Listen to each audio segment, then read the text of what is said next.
try to share as much as I can because I think back to who I was when I first got started in this business and I was completely lost. And here's the thing. When I got started on the life insurance side, I already had 3 years experience on the investment side.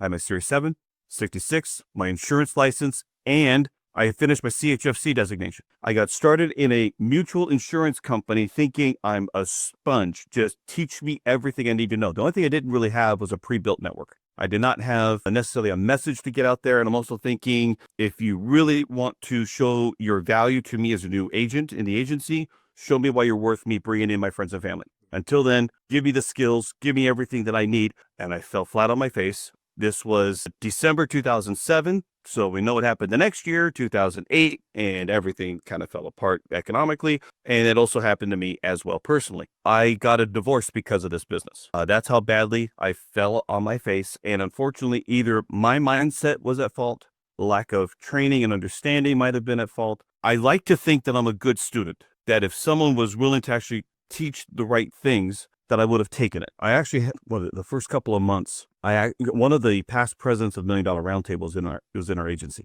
And I figured, you know what? I'm not just brand new. I've proven myself that I'm serious. I got the CHFC. Can we go to lunch? And we did. He didn't pay, but that's okay. And he gave me a little bit of insight. And at the end of it, I'm like, if that's what it takes to succeed, there's a problem. Because it seems so, I can't even think of the word, but it's so staged, kind of fake, a little bit of an act. I'm like, really? That's what it takes? I'll give you an example. In fact, there's an NDRT video with him talking about this. He talking about disability insurance. He'd take his business card, put it upside down, and say, write down the names of 3 people that could help you pay your bills if you got sick or hurt and you can't work for at least 6 months. Now, everybody can usually write down 1 name. They might struggle with the second, but they might think, okay, I might be able to do something, but they never get to 3.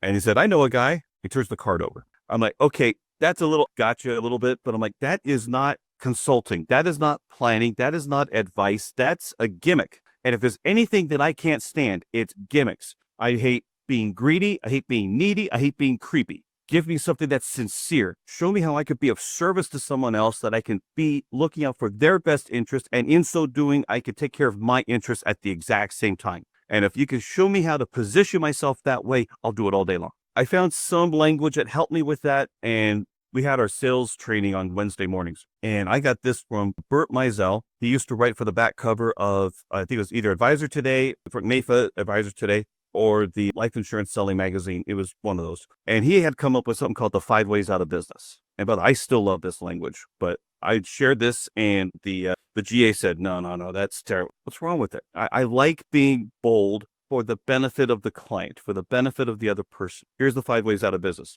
Mr. Owner, you're in business today. One day you'll be out of business, one of 5 ways: death, disability, retirement, voluntary sale, or bankruptcy. My job is to help you exit your business with a maximum profit for you and your family. Now, I actually used to make phone calls. I would cold call businesses, and even when I had the guts, walk into business owners' doors and try to use that language. The problem is when I actually set the appointment, I showed up and I realized I didn't know what I was going to do from there. I didn't know how to have structured conversations.